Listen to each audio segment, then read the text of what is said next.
Espíritu de Dios está en este lugar.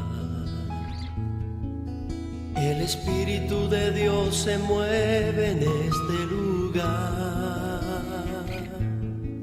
Está aquí para consolar, está aquí para liberar, está aquí para guiar. El Espíritu de Dios está aquí. El Espíritu de Dios está en este lugar. El Espíritu de Dios se mueve en este lugar. Está aquí para consolar, está aquí para liberar, está aquí para guiar. El Espíritu de Dios está aquí. Dile: muévete en mí. Muévete en mí, muévete en mí. Toca mi mente, mi corazón, llena mi vida de tu amor. Muévete en mí, Dios Espíritu, muévete en mí. Vamos a decirle al Señor juntos: el Espíritu de Dios. El Espíritu de Dios está en este lugar. El Espíritu de Dios se mueve en este lugar. Está aquí para consolar, está aquí para liberar, está aquí para guiar. El Espíritu de Dios está aquí. El Espíritu de Dios está en este lugar. Créelo que Él está aquí. El Espíritu de Dios se mueve en este lugar. Está aquí para consolar, está aquí para liberar, está aquí para guiar. El Espíritu de Dios está aquí. Dilo conmigo: muévete en mí, muévete en mí. Toca mi mente, mi corazón, llena mi vida de tu amor. Muévete en mí, Dios Espíritu, muévete en mí. Muévete en mí, muévete en mí. Tócame, toca mi mente, mi corazón, llena mi vida de tu amor. Muévete en mí, Dios Espíritu, muévete en mí. Sí, Señor, cántale a Él: el Espíritu de Dios. El Espíritu de Dios está en este lugar. Él está aquí.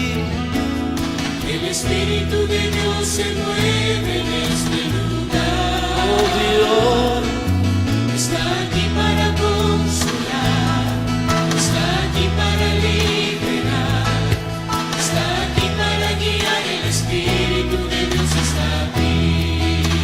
una vez más, dilo: el Espíritu de Dios está en este lugar.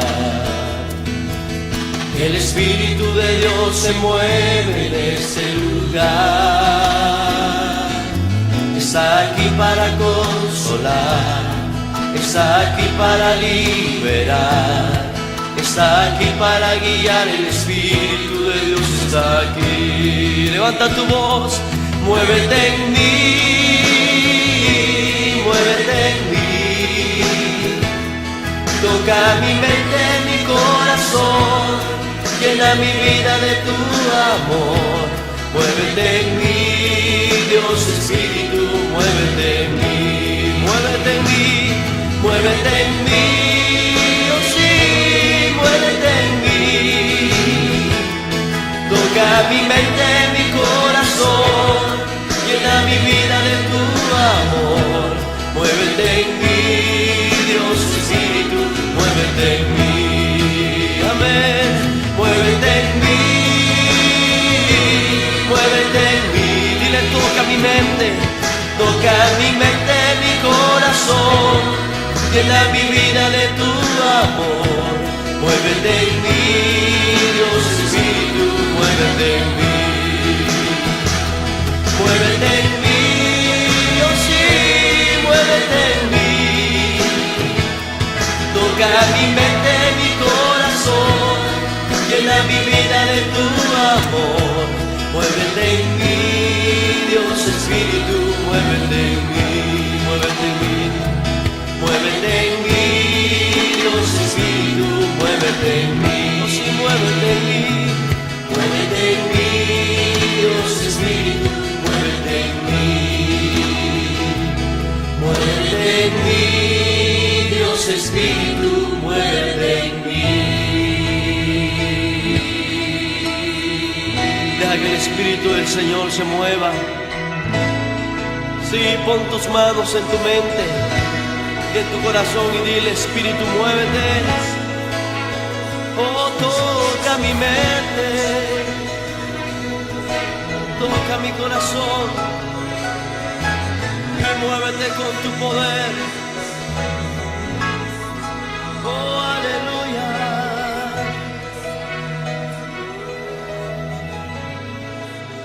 Sí, Señor, deja que el Espíritu de Dios se mueva.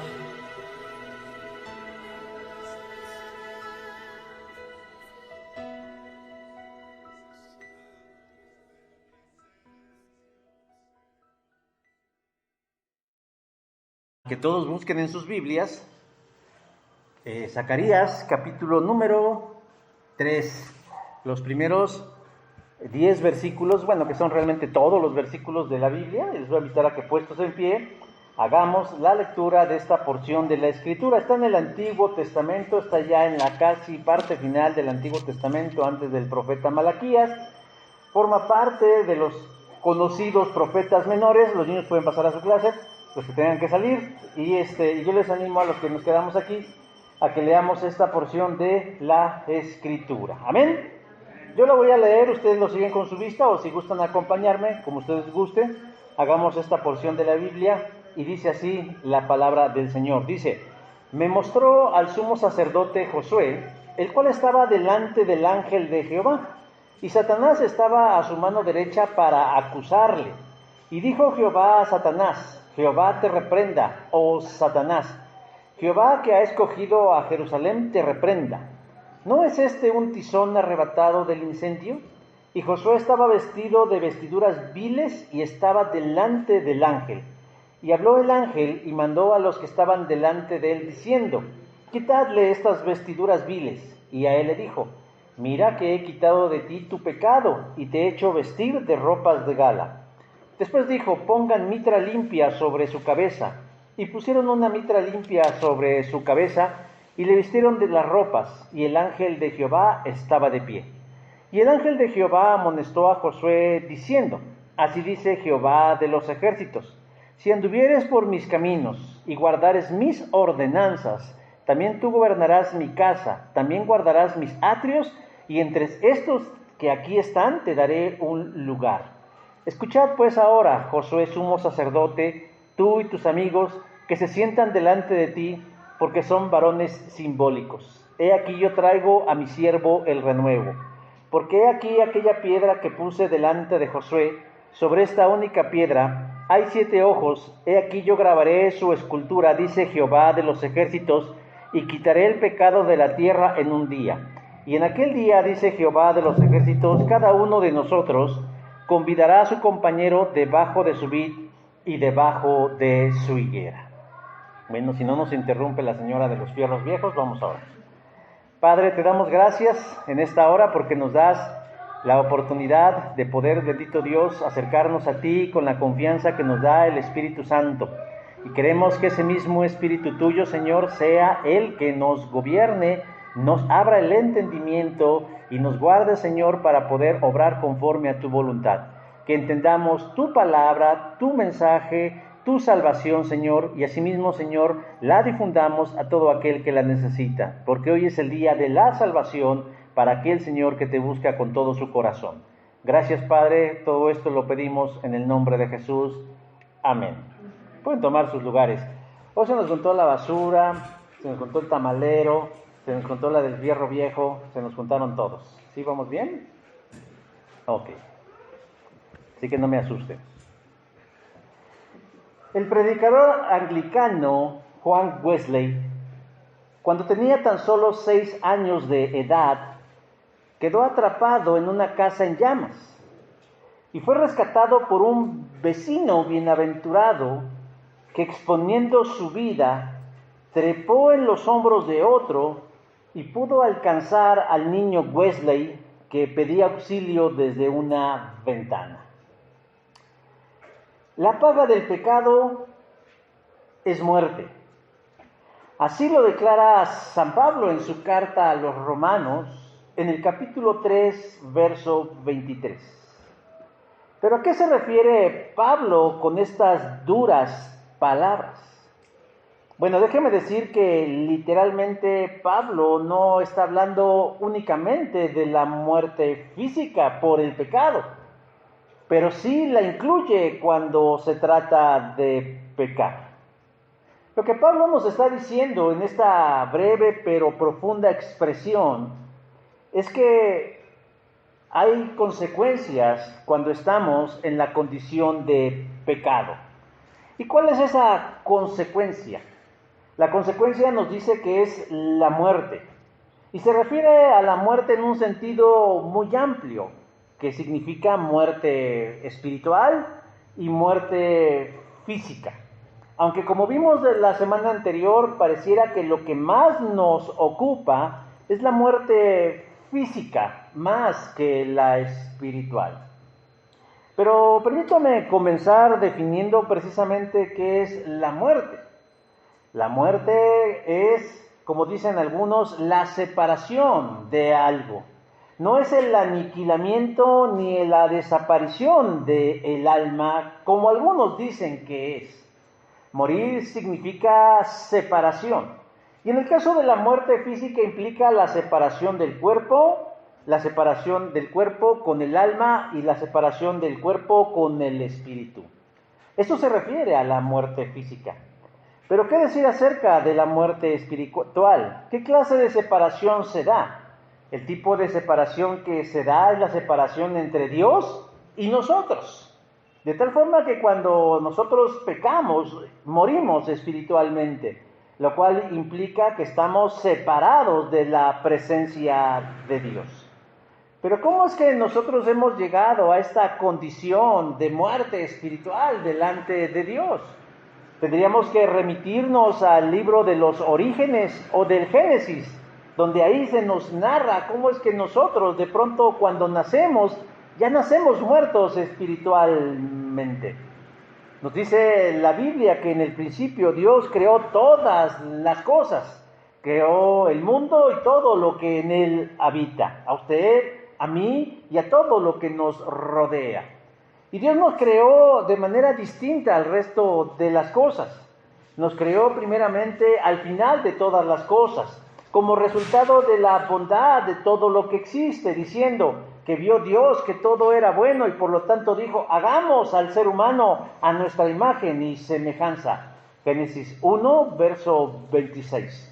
Pero además de que Dios nos hizo como la parte final, como la cúspide de su creación, Dios también nos dio una gracia que no le dio al resto de su creación. ¿Y sabe cuál es? Que somos hechos a imagen y semejanza de Dios. Por eso podemos pensar de manera compleja y elaborada. Y por eso también nos dio emociones también muy elaboradas, a diferencia de nuestros compañeros, los animales, las plantas y el resto de la creación. Otra vez Génesis 1, verso 26.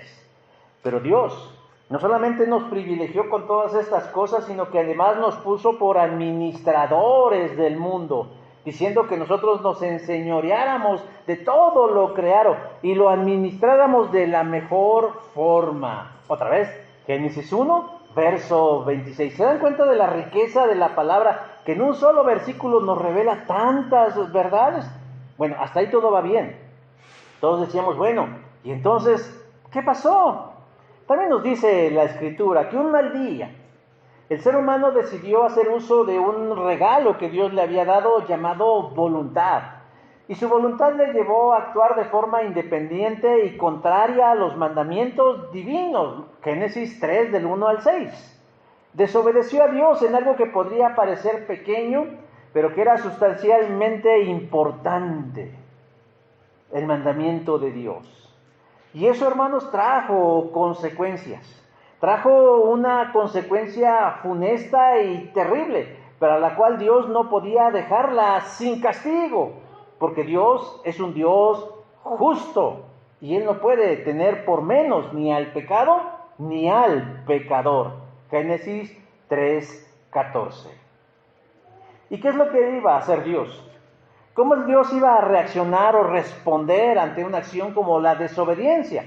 Trayendo juicio y trayendo sentencia. Génesis 3, del 15 al 19. Y básicamente, resumiendo, la sentencia y el juicio era la separación del ser humano con su Creador. Muerte espiritual.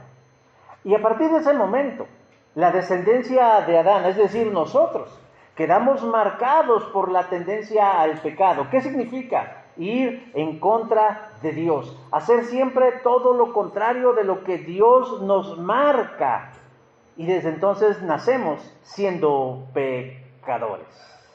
No importa cuánto hagamos por ser mejores, al final siempre terminaremos fallándole a Dios. Pecamos porque somos pecadores, y no al revés, como algunos dicen. Pecamos porque somos pecadores. Y desde entonces, nos ha perseguido desde entonces esa tendencia. Y es lo que nos impide acercarnos con libertad a nuestro Dios y de tener comunión con Él. Y por eso vivimos extraviados, confundidos, temerosos e inciertos con respecto al bien y la eternidad. Pero Dios no es impasible ante nuestra inminente perdición, sino que Dios, en medio de su juicio, nos da esperanza. Dice: pondré enemistad entre ti y la mujer, entre tu simiente y la simiente suya, y ésta te herirá en la cabeza. Génesis 3, verso 15. ¿Qué significan estas palabras? Significa que Dios desde el principio dijo: en el futuro, la simiente de la mujer, refiriéndose al hijo de una mujer, terminaría con el reinado del enemigo, pero al mismo tiempo nos da una luz de esperanza que nuestra condición se iba a resolver. Y esta es la forma en la que Dios resolvió nuestra condición de pecado, la cual nos impide tener comunión con Él. ¿Cómo lo resolvió? A través de la persona de Jesús. A través de lo que Jesús hizo, que no solo fue predicar y andar por la tierra de Palestina, sino yendo a morir en una cruz y resucitando de entre los muertos. Ahora, yo quiero compartirles algo. ¿Qué sucede en nosotros? ¿Qué sucede en nosotros mientras se da el rescate de nuestra alma? El pequeño Juan Wesley fue rescatado de las llamas de un incendio, cuando un alma caritativa expuso su vida por rescatarlo. Del mismo modo, hermanos, nosotros necesitamos ser rescatados, arrebatados, salvados, liberados de un juicio inminente que pesa sobre el ser humano. Para que no se complete, hermanos, la sentencia de Pablo en Romanos 3:23, que la paga del pecado es muerte eterna. Zacarías, el profeta, nos menciona 3 elementos que Dios hace en nuestra vida, hermanos, para podernos arrebatar de las llamas del juicio y que nos libera, hermanos, de la muerte espiritual eterna. ¿Cuáles son estos 3 elementos? El primero de ellos, nos dice el texto, es de nuestra condición humana. ¿Cuál es nuestra condición humana? El verso 3 dice: y Josué estaba vestido de vestiduras viles.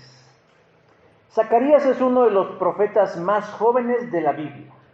Es contemporáneo de Ageo, y ambos ejercieron su ministerio luego del exilio babilónico en la sobreviviente ciudad de Judá.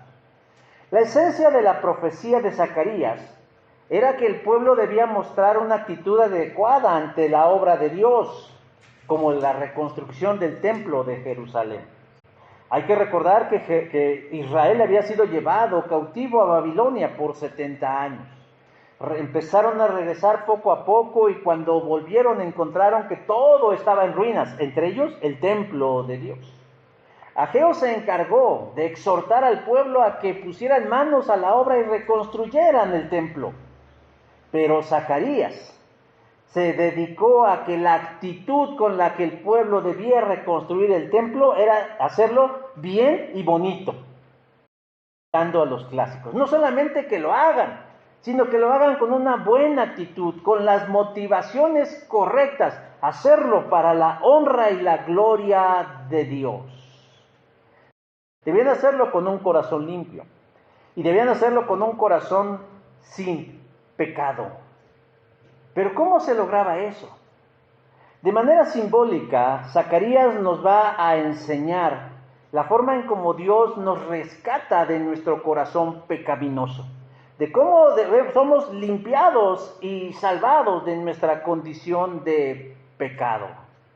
En la visión nos empieza diciendo en el capítulo número 3 que le es mostrado el sumo sacerdote Josué. ¿Quién es Josué?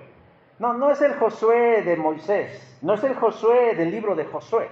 Es el sumo sacerdote de ese tiempo, por ahí de los años 515 o 490 antes de Jesucristo. Es el sacerdote que está al frente del templo, de las ordenanzas del templo. Y Dios utiliza a este personaje como representante de todo el pueblo, porque esa es la función de un sacerdote, representar a todo un pueblo. Esa es su tarea, presentarse delante de Dios diciendo, yo soy la representación del pueblo. Y dice dice Zacarías que le mostró al sumo sacerdote. Pero, ¿cómo iba el sumo sacerdote? Dice el verso 3, iba vestido de vestiduras viles. Es decir, iba de forma inapropiada, impresentable. Sus ropas de sacerdote significa que no estaba apto para estar delante de la presencia de Dios. Porque dice el verso 1 que este Josué estaba delante del ángel de Jehová. Verso número 1. ¿Quién es el ángel de Jehová? Bueno, para algunos es una forma antigua de referirse a Dios mismo. Pero no debemos cometer el error de pensar que es un ángel de baja calidad, sino que algunos estudiosos creen que cuando se habla del ángel de Jehová, se habla de una forma preencarnada de Jesucristo. Es decir, él no podría decir, era Jesús, porque Jesús todavía no había nacido, todavía no le había sido dado el nombre, todavía no se habían revelado todas las cosas que hoy nosotros sí conocemos. Pero el punto, mis hermanos, es que ahí estaba Josué, delante de la presencia misma de Dios. ¿Y cómo está presentado? Dice, pues no en las mejores condiciones. Sus vestiduras no eran las idóneas en ese momento para estar delante de la presencia de Dios. Yo no sé si usted alguna vez se ha sentido inadecuado, vestidamente inadecuado en algún momento de su vida, que a lo mejor lo invitaron a una reunión y a lo mejor usted se sintió que no iba acorde al ambiente o a las circunstancias. Que de pronto dijo, mejor me hubiera puesto mis mejores galas para venir a la reunión. Bueno, pues así se sentía Josué, porque él sabía que no estaba delante de un rey, delante de un igual, delante de otra persona, estaba delante de la presencia de Dios. ¿Y Dios qué veía? A un Josué vestido de forma inadecuada. Ahorita les voy a decir en qué consistía lo inadecuado de sus vestiduras. Hermanos, estemos de acuerdo o no, seamos creyentes o no, pero por la omnisciencia y la omnipresencia de Dios, nosotros siempre estamos delante de Él. Él siempre nos ve y Él sabe lo que hacemos. Él conoce todo lo que somos, aún las intenciones más profundas de nuestra mente y de nuestro corazón. Así nos lo revela el salmista en el Salmo 139, verso 7, que dice, ¿a dónde huiré yo de tu presencia? Y se atreve a decir, si yo fuera al cielo, ahí estás tú. Y si inclusive yo fuera la misma oscuridad, allí estás tú. Así que si nosotros pretendemos autoengañarnos diciendo, no, aquí no me va a ver Dios, Nos engañamos porque Él puede vernos. Nosotros siempre estamos delante de su presencia y Él puede ver cómo andamos, cómo estamos, cómo nos presentamos delante de Él. De tal manera que Él se da cuenta, hermanos, que nosotros andamos vestidos con vestiduras viles, inadecuadas, inconvenientes, que es nuestro pecado. Ahora, yo quiero volver a precisar esto, distinguir entre pecado y pecados. Son primos, pero no son lo mismo. ¿Qué es el pecado? El pecado, hermanos, es nuestra naturaleza inherente, con la que nacemos para ir en contra de Dios y sus mandamientos. Ese es el pecado, que se va a manifestar en cualquier instante de nuestra vida, desde que nacemos, tal vez al 1, al 2, a partir de los 3 años. Ese es nuestro pecado. Y los pecados son los frutos de nuestro pecado, es decir, es lo que, como dicen por ahí, si camina como pato y tiene pico como pato y plumas como pato, ¿qué es? Pues un pato. Asimismo, si nosotros somos pecadores, ¿qué conducta vamos a llevar? Una conducta de pecado. Esos son los pecados. Pero muchas veces nosotros nos engañamos diciendo, no, pero yo no soy tan malo como otros. A final de cuentas, Dios no nos va a juzgar tanto por nuestros pecados, sino por nuestro pecado, es decir, por lo que soy. Soy un pecador. Ahora, esa ya condición nos pone mal delante de Dios. Pero por si hacía falta, ¿cómo dicen por ahí?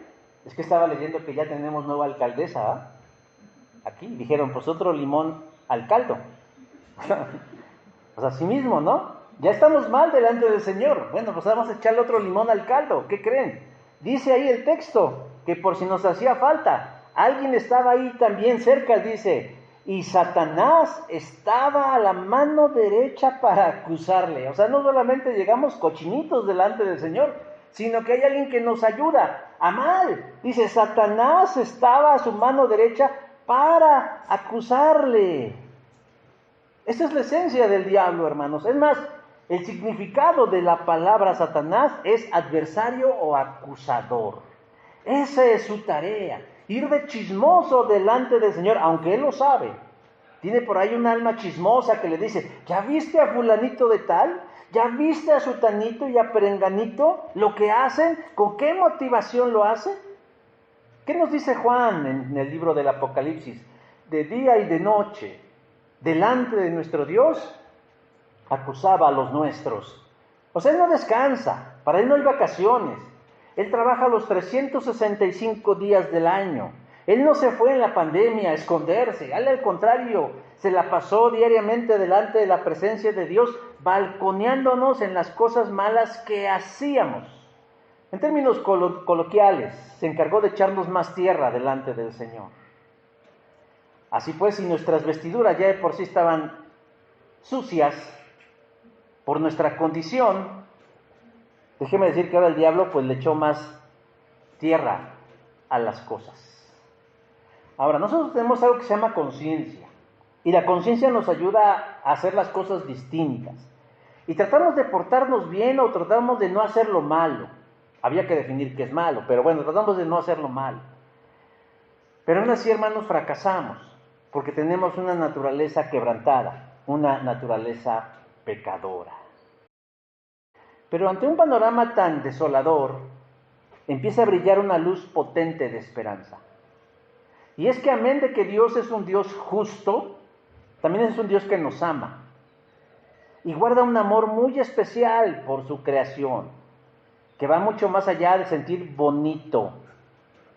Y ante las acusaciones del diablo, el Señor, ¿qué hace?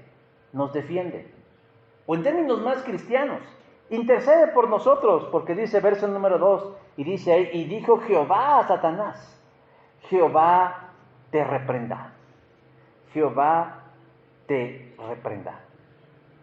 El diablo tiene un poder limitado. Ya lo hemos dicho en varias ocasiones. El cine hollywoodense o las películas de terror siempre nos muestran una idea equivocada del bien y del mal. Y siempre los ponen a la par, diciendo que por cada cosa mala hay una cosa buena o al revés. Inclusive en algunos grupos religiosos o espirituales ponen símbolos donde dicen que hay un equilibrio entre el bien y el mal, y eso es una mentira. El mal siempre estará por debajo del bien, porque Dios es más grande y más poderoso que el mal. Tan es así que nos dice que Dios mismo reprende al diablo diciendo: Jehová te reprenda. En un momento de su ministerio, Jesús le dijo a Pedro: he aquí Satanás os ha pedido para zarandearos como a trigo. O sea, el diablo tiene que pedirle permiso a Dios para hacer algo en nuestras vidas, para intervenir algo en nuestras vidas. Y dice Jesús: pero yo he rogado por ti para que tu fe no falte. Lucas 22:32. Tenemos un poderoso intercesor. Tenemos un sensible intercesor. Alguien que está al cuidado de nosotros y sabe de nuestra ya precaria condición espiritual, como para que todavía nos vengan a enlodar con acusaciones que no son mentiras, pero al final de cuentas son acusaciones que no le abonan a nuestra inocencia. Podemos ver que hay una batalla espiritual, porque Dios mismo reprende al diablo, como cuando el ángel Miguel reprendió al diablo cuando peleaban por el cuerpo de Moisés. Dice: el Señor te reprenda. Judas, capítulo número 9. Así está reprendiendo. Pero al final del capítulo 2 viene una pregunta. Dice: ¿no es este un tizón arrebatado del incendio? Está lanzando una pregunta con una respuesta. ¿Qué significa esta pregunta? Es una defensa, hermanos. Dios nos está defendiendo. Dios le está diciendo al diablo: Josué ha sido rescatado de un incendio. Salió en forma de un tizón, pero él estaba ardiendo en medio de un incendio. Por eso dice: ¿no es este un tizón arrebatado, rescatado, liberado de un incendio? O sea, Dios le está diciendo al diablo: él ya no está en esa condición. ¿Por qué? Porque yo lo voy a cambiar. ¿Qué es un tizón, hermanos? Bueno, un tizón realmente es un pedacito de madera que se estaba quemando y que todavía arde lentamente por sí solo, y a veces lo conocemos por brasas, ¿no? Que son esos pedacitos de madera. Haz de cuenta que está usted en una fogata y de pronto usted rescata un pedacito de esas y lo aparta del fuego completamente. ¿Qué va a pasar? Se va a apagar. O sea, va a dejar de consumirse en la llama, va a dejar de deshacerse en la llama. Pero al final de cuentas va a estar ¿cómo? Pues negro, manchado o tiznado. Pero rescatado al final de cuentas, limpiado al final de cuentas. Está diciendo ahí Zacarías, es que Josué ha sido arrebatado, ha sido rescatado, ha sido quitado de forma simbólica de su pecado. Josué estaba vestido de formas viles, pero Dios por lo pronto ya había puesto en su lugar a Satanás diciendo: Jehová te reprenda. Yo lo voy a juzgar a él por su condición, ya no por lo que tú me dices, sino por su condición. Solo eso basta para juzgarlo. Pero él es rescatado del juicio divino. La visión de Zacarías describe de una forma alegórica nuestra condición delante de Dios. Estamos delante de Dios con una vestidura manchada que debe ser limpiada. Y para añadirle más, tenemos a un enemigo que busca perjudicarnos, pero Dios intercede por nosotros. Este ventilador tiene 3 velocidades. Curiosamente, cuando se prende empieza en la más alta, para que le pongan en la más baja, si se escucha mucho ruido. ¿Vale? Bueno, segunda cosa que nos dice el profeta Zacarías. La primera cosa es que nos habla acerca de nuestra condición. Pero la segunda cosa es que nos habla de una nueva condición que el Señor nos da. Verso número 4 dice: mira que he quitado de ti tu pecado. De ti tu pecado. Y ahí viene de regreso la de las chácharas, ¿no? Ahora, hermanos, ¿por qué necesitamos ser rescatados? Bueno, ya lo dije hace un rato. Esa condición de pecado nos impide tener comunión delante de nuestro Dios. nos impide acercarnos delante de nuestro Dios. No podemos tener la comunión que quisiéramos delante de nuestro Dios. Pero déjeme decir que nuestra condición es aún más grave que eso. Porque pesa sobre nosotros, ¿qué? Un juicio. Pesa sobre nosotros una sentencia que tarde o temprano se va a ejecutar. Pablo nos dice, Dios muestra desde el cielo su ira contra la injusticia y la maldad de la gente. Dios no va a castigar a la maldad, Dios va a castigar a la gente por su maldad. Y aquí un error de estos tiempos modernos, cuando dicen, es que Dios ama al pecador y odia al pecado. Sí, pero cuando Dios ejecute su juicio, al que va a castigar no es al pecado, sino al pecador. Sobre quien va a caer el juicio no es sobre el pecado, sino sobre el pecador. Luego entonces Dios sí odia el pecado y sí rechaza al pecador. Aunque no nos guste y no sea popular esta expresión, Dios rechaza al pecador. ¿Y qué dice? La ira de Dios se levanta contra la injusticia y contra la maldad de la gente. Romanos 1:18. Dios no puede pasar por alto el pecado, ni hacer como que no pasa nada. Él tiene que castigarlo, es parte de su naturaleza. ¿Y de qué forma lo va a castigar? Con la muerte física, por eso morimos, pero también con la muerte eterna. Hoy no es el tiempo ni el espacio, pero déjeme decir que mucho se habla acerca del infierno. Y los conservadores, parezco que estoy en la mañanera, los conservadores en su teología dicen, es que el infierno es un lugar de fuego donde las almas arden, ¿no? Pero otras visiones, tal vez un poco más profundas, han dicho que realmente el infierno es la separación eterna de Dios. ¿Qué mayor infierno puede vivir una persona que no poder tener vida en Dios? Eso debe ser un infierno. Eso debe ser algo verdaderamente agobiante para el espíritu del hombre, porque Eclesiastés nos dice, y Dios puso eternidad en el corazón de ellos. Tenemos conciencia de lo eterno. Y si a eso no lo resolvemos con Dios, imagínense una eternidad sin el autor de la eternidad, eso debe ser un infierno. Pero bueno, el punto, mis hermanos, es que de eso debemos escapar. De eso debemos ser liberados. Y para eso debemos ser cambiados de nuestra condición a una nueva condición. Decíamos, Josué está delante de Dios con vestiduras viles. ¿Cómo son estas vestiduras? Si nosotros revisamos el texto hebreo, de donde traducen viles, nos daremos cuenta que el significado de la palabra es algo más que sucio, manchadito, ¿no? ¿Quién no ha comido mole y de pronto chispas? Tengo un hoyo aquí y aquí se me cae el mole, ¿no?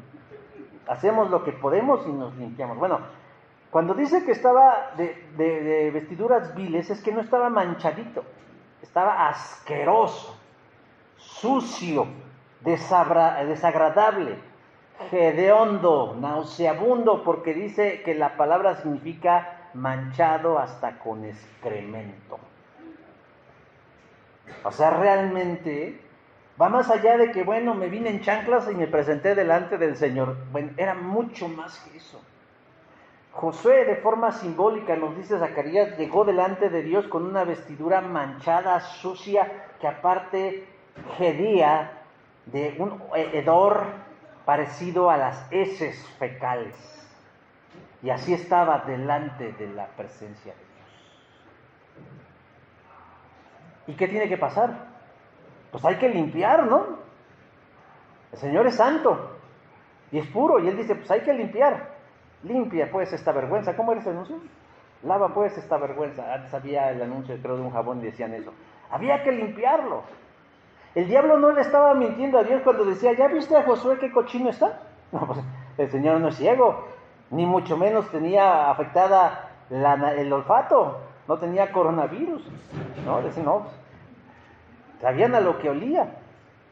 Y entonces el ángel de Jehová o la preencarnación de Cristo dice a los que estaban delante de él, me imagino que a alguien más, les dice, quitarle esas vestiduras viles.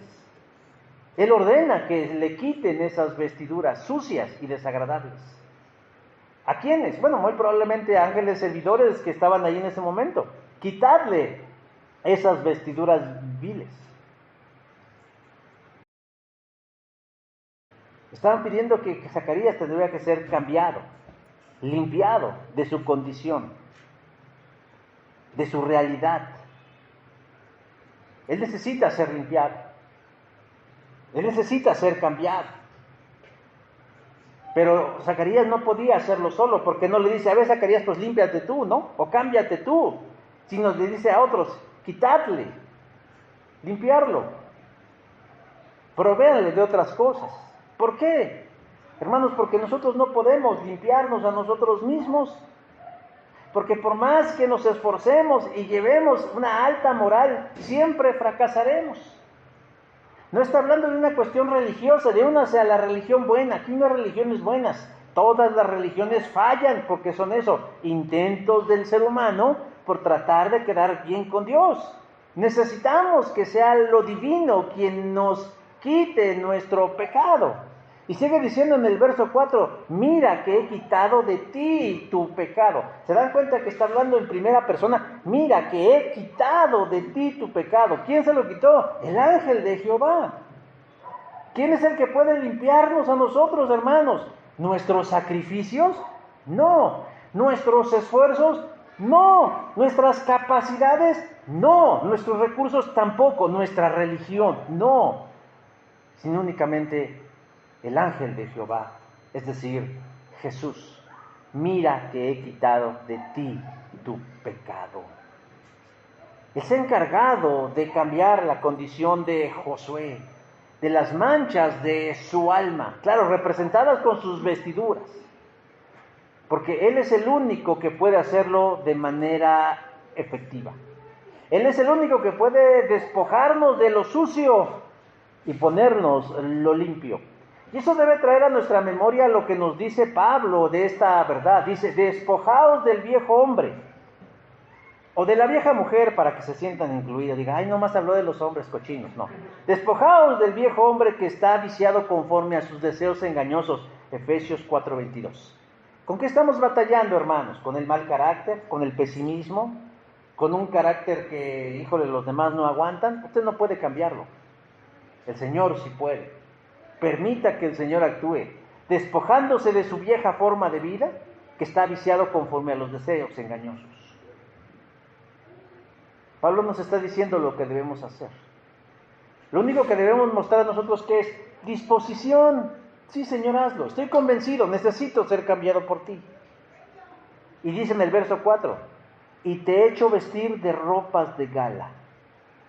Y te he hecho vestir de ropas de gala. O sea, el Dios no solamente nos quita lo sucio, no solamente nos despoja de lo que está manchado y apestoso, sino que ahora nos reviste, dice, de cosas nuevas y limpias.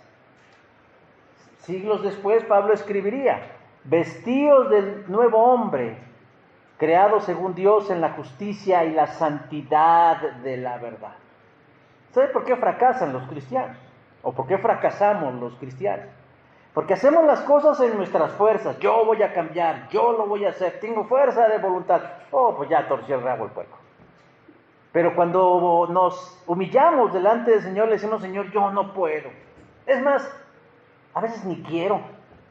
Porque el pecado a veces llega a ser sabroso. Pero cuando somos honestos delante del Señor, decimos, yo no puedo, Señor. Mejor, hazlo tú. ¿Queremos tener y estar en comunión con el Señor? ¿Queremos que se nos libere de un juicio y sentencia eterna, hermanos? Tenemos que ser cambiados, limpiados y revestidos de una nueva forma de pensar. Ser limpios en Cristo Jesús. Pero aún hay más, como diría Raúl Velasco en el pasado. En el verso 5 el ángel de Jehová dice, pónganle una mitra limpia sobre su cabeza. ¿Qué significa eso? Una mitra era una especie de turbante que llevaban los sacerdotes en la cabeza, y una placa de oro que tenía una inscripción que decía, Santidad a Jehová. ¿Qué es eso, hermanos? Necesitamos una nueva forma de pensar. Somos lo que pensamos. Si pensamos mal, nos sentimos mal y actuamos mal. Pero si cambiamos nuestra manera de pensar, cambiamos nuestra manera de sentir y cambiamos nuestra manera de actuar. Por eso dice, denle una mitra nueva. Cuando Pablo da las piezas de la armadura de la fe, él dice, y el yelmo de la salvación. Nuestros pensamientos deben ser los pensamientos del Señor. Yo no sé si usted lo sabía, pero usted tiene a la mente de Cristo.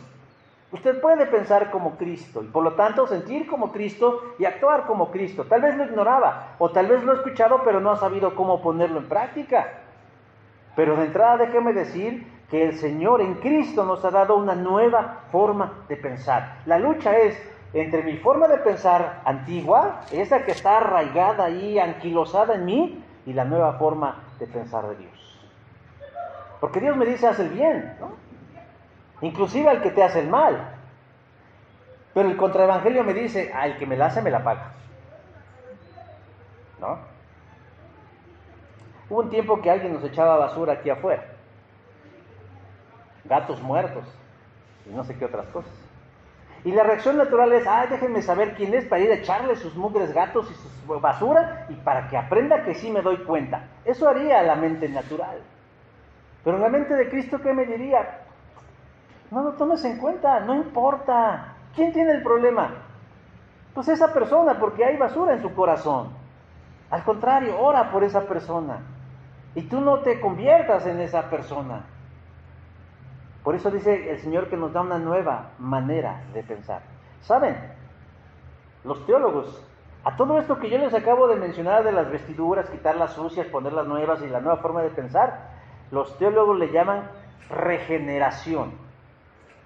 Es la regeneración. Pero Jesús lo dijo, es el nuevo nacimiento, Juan 3:3, porque es necesario nacer de nuevo. Es necesario nacer de nuevo. Y en ese nuevo nacimiento, Dios es el que hace las cosas y las hace nuevas en cada momento. Pero no todo es privilegio, sino también el Señor nos da responsabilidad. Porque a partir del versículo número 7, Él empieza a decir, si anduvieres por mis caminos y guardares mis ordenanzas, también tú gobernarás mi casa. O sea, el Señor no solamente nos dice, tú flojito y cooperando que yo hago todo. Sí, claro, Él hace lo más importante. Pero ¿sabes qué? Tú también tienes que poner de tu parte. Y eso poner de tu parte, dice, tiene que ser obediente a mis palabras. Día con día. No hay algo que valore Dios más grande que la obediencia. Más que los sentimientos, más que las intenciones, más que la buena disposición, lo que Dios más valora es la obediencia. Y a veces es ahí donde falla. Y el Señor no nos ha pedido algo que no podamos hacer. El Señor nos ha pedido cosas que podemos alcanzar. Ora. No. Platica conmigo. Quiero platicar contigo. Abre tu Biblia y yo te voy a enseñar mi camino. Caray, qué dificultad encontramos en eso, mis hermanos. Déjate guiar. Y así hay una serie de cosas. Y luego dice que hay un resultado. Dice, y tú gobernarás mi casa. Quiere decir, tú tendrás liderazgo ¿en dónde? Pues en donde te encuentres, en tu familia, en tu iglesia, en tu trabajo. Tú resaltarás a los ojos de los demás se darán cuenta que eres mi hijo o mi hija, porque dirán, qué responsable es esta persona. Hablarán bien de ti los demás, porque serás un precedente de fe y de congruencia. Tú gobernarás mi casa. Pero además, hermanos, el Señor todavía nos da más, y más, y más, y más. Y nos da un privilegio que queremos alcanzar. Verso 7 dice, y entre estos que están aquí, que aquí están, te daré un lugar. ¿Qué lugar? Un lugar conmigo. Nosotros somos como cualquier otra persona, hermanos. La pandemia de la COVID-19 dejó en claro que los cristianos no tenemos fuero, Yo sé por lo menos de 5 pastores, siervos de Dios, que pelaron gallo. Ay, perdón. Murieron los hermanos. Gente de Dios, que tú dices, ¿pero cómo? Murieron. Y no puedo yo imaginar el contexto en el que se dieron sus muertes, muy inesperadas, y murieron. Y algunos dirán, ¿pero cómo? Si eran hijos de Dios. Bueno, pues se murieron. Se murieron igual que el irresponsable, que el que salió y dijo, ay, para mí no importa, y me quito todo, y es más, me restriego con la gente, y así en los tubos del metro y todo. No importa. Somos como cualquier otra persona. A los cristianos nos afecta la crisis económica, igual que a los no cristianos, porque usamos los mismos pesos, los mismos billetes y las mismas monedas. Nos afecta el mismo sol que a los no creyentes. Pero ¿sabe cuál es la diferencia entre nosotros y los no creyentes?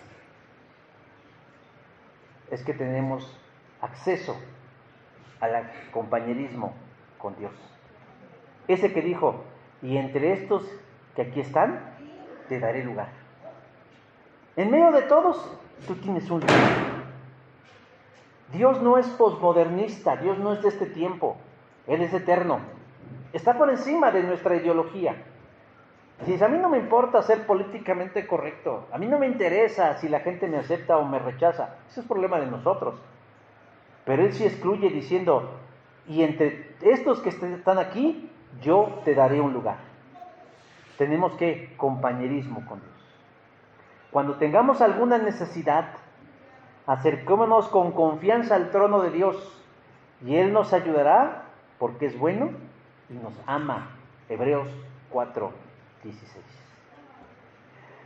A veces andamos por la vida repartiendo las promesas de Dios como si fueran baratijas. Pero déjeme decir que a la luz de la palabra, las promesas de Dios no son para todos, sino para aquellos que han sido rescatados, limpiados, salvados, arrebatados por Dios mediante la obra salvífica de Cristo. Por último, hermanos, ya los veo que se están divirtiendo. ¿Cuál es el tercer elemento, hermanos? El tercer elemento es que hay alguien que cambia esa condición. Ya lo hemos dicho implícitamente, pero aquí ya nos lo deja más claro. ¿Quién cambia nuestra condición? Verso 8 dice, mi siervo, el renuevo. Dios en su justicia tiene que castigar el pecado. Y habrá quien se diga, pues no, que Dios es amor.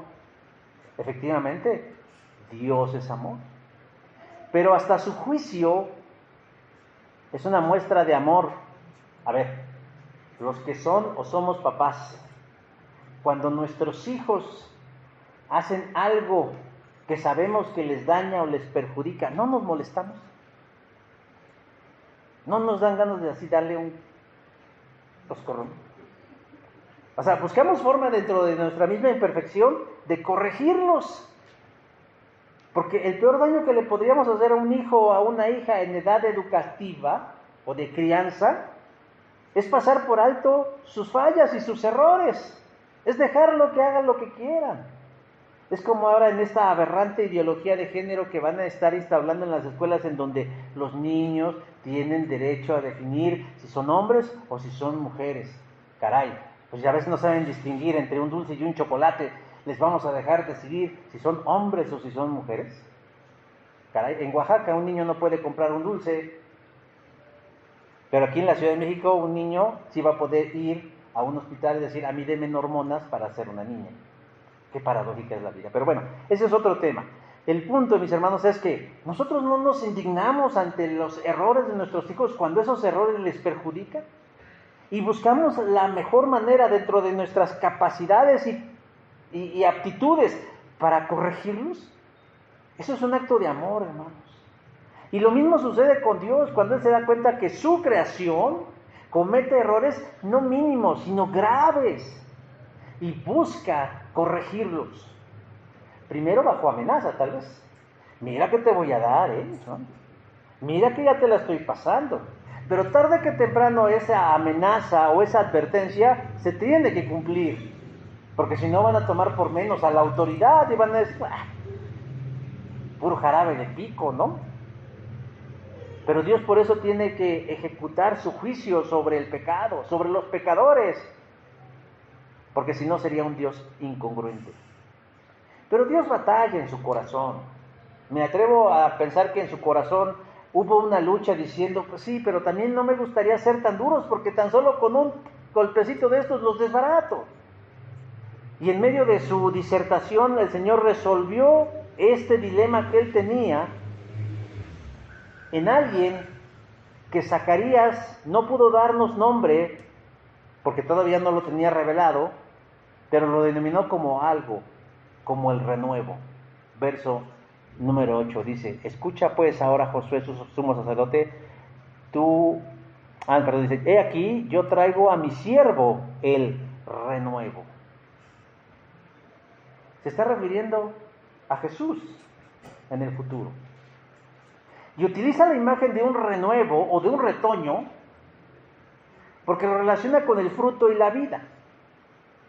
Siglos adelante Jesús lo aclararía diciendo, yo soy la vid, vosotros los pámpanos. El que permanece en mí y yo en él, éste lleva mucho fruto, porque separado de mí nada podéis hacer.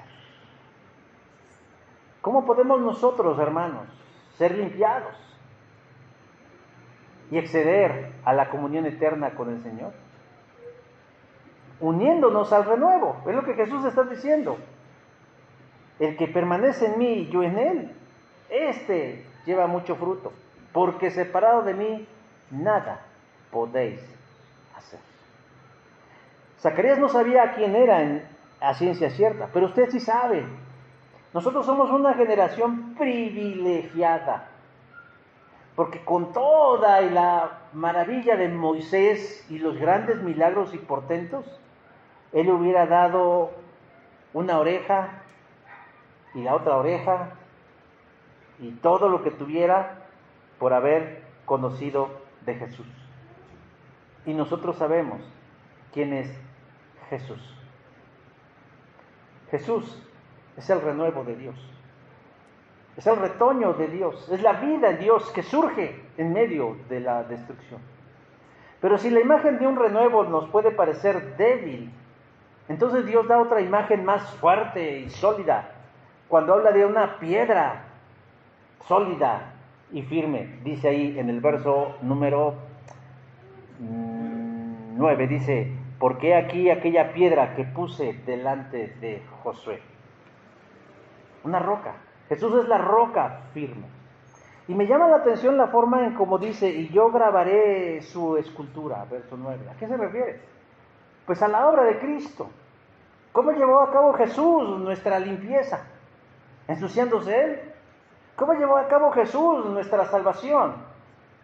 A través de su sacrificio, a través de su inmolación, si es que lo queremos escuchar más rimbombante, a través de su muerte en la cruz. Y creo que de alguna forma conocemos lo que le ocurrió a Jesús y de cómo fue su cuerpo lacerado y marcado por los latigazos, por los golpes y por los clavos de la cruz. Usted sabe, cuando Jesús resucitó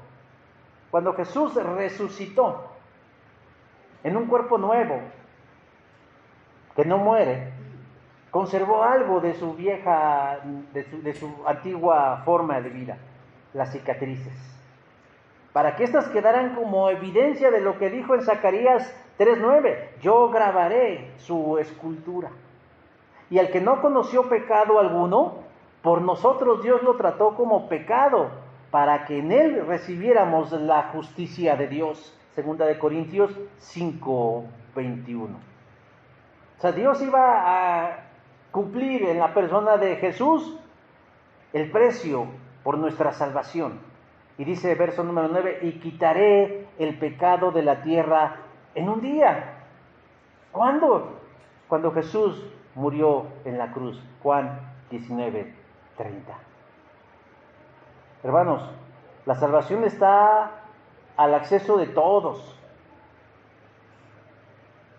para recibir el milagro de la limpieza y poder acercarnos con libertad a la presencia de Dios. Cuando comprendemos esto, hermanos, cuando nos cae el 20 y entendemos la naturaleza de todo esto, en el corazón nuestro nace algo que se llama agradecimiento. Porque ¿quién ha hecho cosas tan maravillosas por nosotros más que Dios a través de Jesús? Y eso debe crear en nosotros una disposición, como dice Pablo, Él produce en nosotros el querer como el hacer, por su buena voluntad. Y es con lo que termina Zacarías diciendo, la disposición de que más personas conozcan esta noticia. Dice verso 10, cada uno de vosotros convidará a su compañero debajo de la vid y debajo de la higuera. Verso número 10. Ahorita como no se nos antoja una higuera, ¿va? Aquí para que nos dé sombrita rica, sabrosa, fresca, porque no sé, el Señor es maravilloso. Usted tome la sombra debajo de un techo y la verdad a veces estamos, no sé, pero póngase debajo de un árbol, ¿a poco no es refrescante? Hasta uno dice, así dan ganas de vivir. Hermanos, la gente vive agobiada. El ser humano vive incierto y le hace falta un respiro. Y si nosotros hemos gustado, hermanos, de la salvación, de la limpieza, de la santificación de nuestro Dios, esta es la competencia de la otra, ¿va? Pero esta no tiene estilo, ¿verdad? La otra sí. Ha trascendido fronteras. No.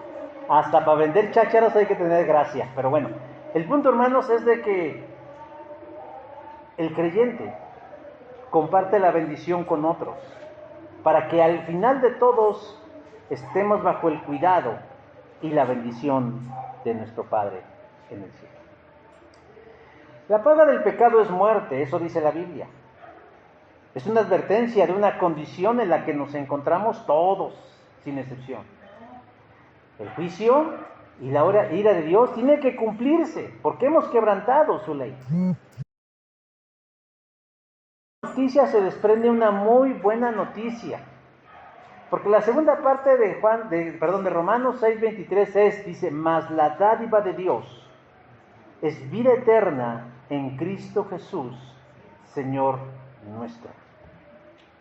Dios no puede ir en contra de su propia naturaleza justa. Él tiene que cobrar la deuda, pero Él sabe que nosotros no podemos pagarla, que nosotros no podemos limpiarnos, que nosotros no podemos rescatarnos ni salvarnos a nosotros mismos. Y por eso lo hizo, cobrándole en la persona de Jesús lo que era para nosotros. Ese es el regalo. Por eso dice Pablo, la dádiva de Dios es darnos vida eterna en Cristo Jesús, Señor nuestro. Yo quiero pensar que los que estamos aquí ya hemos sido limpiados, lavados, redimidos, rescatados o salvados, arrebatados del fuego y del juicio eterno, como lo hemos descrito hoy. Pero si alguien todavía tiene dudas, eso tiene solución, acercándose a Jesús y pidiéndole su poderosa salvación. Y debe darnos conciencia de que afuera de este lugar hay muchas personas buscando esa dirección. Y es lo que como iglesia debemos hacer. Acercar el reino de Dios a las personas a través de la persona de Cristo. Amén. Vamos a ponernos de pie para hacer una oración. Padre, te damos gracias nuevamente por tu palabra y el resultado que de antemano sabremos traerá en la mente de los que estamos hoy aquí. Queremos rogarte, Señor, que nos des el entendimiento suficiente y necesario para que podamos, bendito Dios, bendito Padre Celestial, hacer tu voluntad. Que tu Espíritu precioso sea el que nos guíe, nos guarde y nos sostenga. Que tu palabra se haga verdad y realidad. Y que quien todavía necesite o crea que necesita ser limpiado de la mancha del pecado, se acerque a ti de forma urgente y necesaria. Dejamos ahí tu palabra, Señor, y esperamos. Esperamos que próximamente, bendito Dios, esta palabra dé fruto en cada vida y en cada corazón de aquel que la escucha. La dejamos ahí, Señor, en la presentación, para tu gloria y para tu honra. Por Cristo Jesús. Amén. Pueden tomar, hermanos, sus lugares.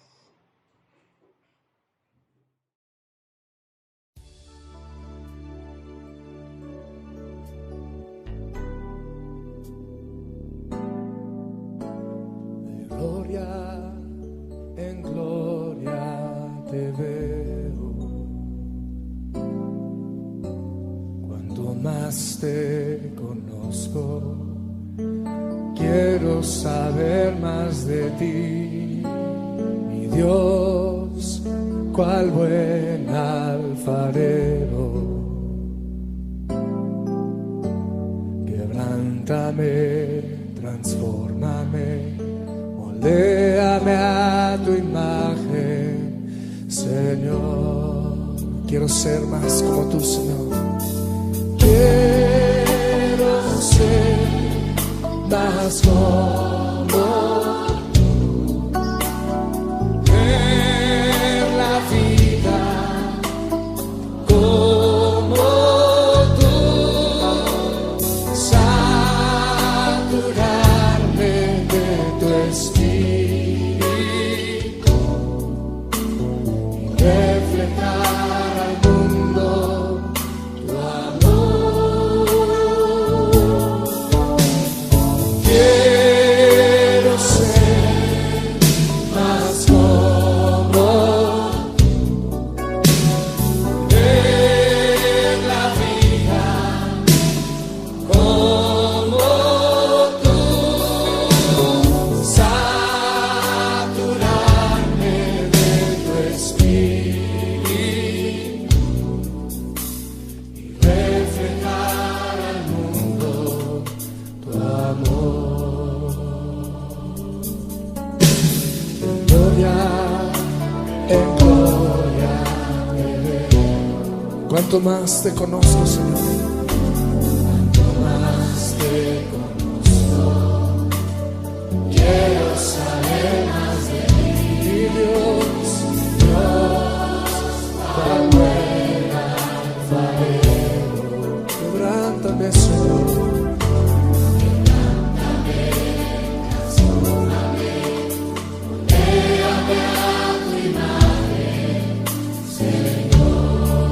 Quiero ser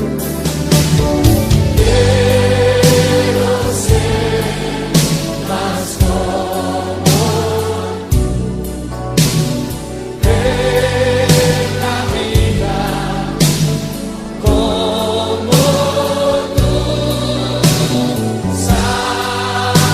saturarme de tu espíritu, reflejar al mundo tu amor. Quiero ser más como tú, ver la vida como tú, saturarme de tu espíritu, reflejar al mundo tu amor, reflejar